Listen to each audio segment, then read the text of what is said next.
Hello students, welcome back to our channel study born classes. This is the mentor Rohit Saini. तो आज हम बात करने वाले एक ऐसे मुद्दे पे, एक ऐसे इंपॉर्टेंट टॉपिक पे जिसका इंतजार आपको बेसब्री से था। काफ़ी कमेंट्स आते थे, काफ़ी लोग पूछते थे कि भैया आखिर क्या तरीका है कि हम चीज़ों को काफ़ी लॉन्ग टर्म तक याद रख सकें। देखिए, पढ़ सब लेते हैं, सबसे इंपॉर्टेंट चीज़ ऐसा होता है कि हम पढ़ सब लेते हैं लेकिन याद नहीं रहता। अब याद नहीं रहने के पीछे कारण क्या है, उसके पीछे भी रीज़न है। देखिए, आपने सुना होगा कि गॉड गिफ्टेड है। मैं मानता हूँ वो वर्ड है, वो एग्जिस्टेंस होता है उस चीज़ का, लेकिन जहाँ पे मेहनत होती है वहाँ पे गॉड गिफ्टेड चलता है। लेकिन उससे भी ज़्यादा अगर बच्चा मेहनत करे तो गॉड गिफ्टेड को भी पीछे कर सकता है। अब यहाँ पे कुछ सिंपल सी मेथड्स हैं जिसको आपको फॉलो करना है ताकि आप एक अच्छा कहते हैं बेंचमार्क सेट कर सकें, आपको चीज़ें लॉन्ग टर्म के लिए याद रहें।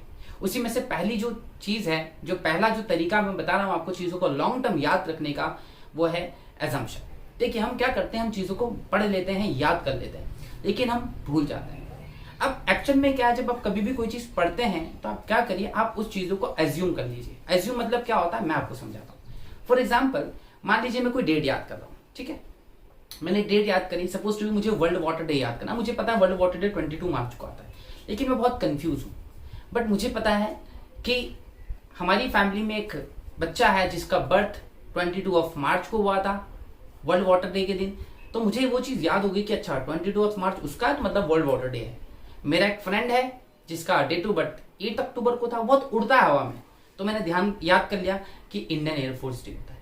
तो ऐसे आप चीज़ों को रिलेट करके आप याद कर सकते हैं, सबसे बेस्ट तरीका ये। दूसरा जो तरीका है रिपीटिशन, जिसको हम रिवीजन कहते हैं। देखिए, रिवीजन में फर्क क्या होता है मैं बताऊं। जब पहली बार आप चीज़ों को पढ़ते हैं तो उसमें बहुत ज़्यादा टाइम लगता है ना, एग्री, ठीक। लेकिन दूसरी बार उतना टाइम नहीं लगता है। उसके पीछे का सिंपल सा लॉजिक इतना है कि जब पहली बार आप चीज़ों को पढ़ते हैं तो आप बहुत पूरा डेडिकेशन के साथ, क्योंकि आपको याद करना ना सारी चीज़ें। बट सेकंड बार में वो चीज़ पढ़ी हुई होती है तो याद हो जाती है, इजीली याद हो जाती है बिना किसी डिस्टर्बेंस के। तो आपको सबसे इंपॉर्टेंट चीज़ फोकस करना है रिवीजन पे, मल्टीपल रिवीजन पे। जितना ज़्यादा रिवीजन करोगे उतना ज़्यादा अच्छा है। अकॉर्डिंग टू द साइंस, कोई भी चीज़ सिर्फ इतने दिन में याद हो जाती है। 21 दिन काफी होते हैं चीजों को याद करने के लिए, मेमोराइज करने के लिए। इसलिए रिवीजन ज्यादा करो और कंटेंट कम पढ़ो। क्योंकि हम क्या करते हैं, हम पढ़ बहुत सारा ले लेते, बहुत सारा पढ़ लेते, लेकिन हम रिवाइज नहीं करते। तो कहीं ना कहीं हमारी सबसे बड़ी गलती है, हम एक बार पढ़ना नहीं है, कम पढ़ो लेकिन इतना पढ़ो कि आपका काम पूरा प्रॉपर हो जाए। तीसरी और लास्ट चीज जो मैं बताता हूं आपको, सबसे इंपॉर्टेंट वो है कि जब आप पहली बार पढ़ते हो तो ये चीज आप नहीं करते, नोट्स मेकिंग। देखिए, यहाँ पे नोट मेकिंग का मतलब क्या है मैं बताता हूँ। नोट मेकिंग का मतलब ये नहीं कि आपने कोचिंग के नोट्स ले लिए। नोट मेकिंग का मतलब ये है कि आप पढ़े, आपने एक प्रॉपर तरीका है आपका खुद का। क्योंकि देखिए, आपको पता है किस तरीकों का आप कैसे लिख सकते हैं, वो आपकी मर्जी है। मैं किस तरीके से, तो मेरी मर्जी है। मेरा पढ़ा मैं ही समझ सकता हूँ, आपका पढ़ा आप ही समझ सकते हैं। तो आप अपना नोट्स बनाइए। नोट्स करता क्या है, जब कल को आप रिवीजन करेंगे मल्टीपल, तो बार बार चीजों को पढ़ना है, तो आपका ये टाइम बहुत सेव करेगा। मान लीजिए शुरू में आपको 2 घंटे लगे, तो मुश्किल से बाद में 10 से 20 मिनट लगने वाले हैं।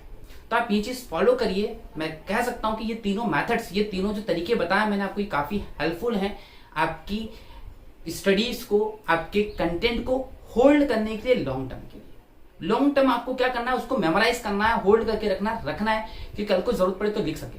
क्योंकि इतनी मेहनत करने में अगर आप चीजें भूल रहे हैं, लोग बोलते हैं कि सर मेहनत करता है भूल जाता है, भूलते क्यों, ये सोचो आप। तो भूल नहीं सकते आप, तो आप इसको करिएगा। आई होप आपको चीजें अच्छी लगी होंगी। अगर चैनल पर नए हैं तो सब्सक्राइब करना ना भूलें और वीडियो को ज्यादा शेयर करें। Thank you.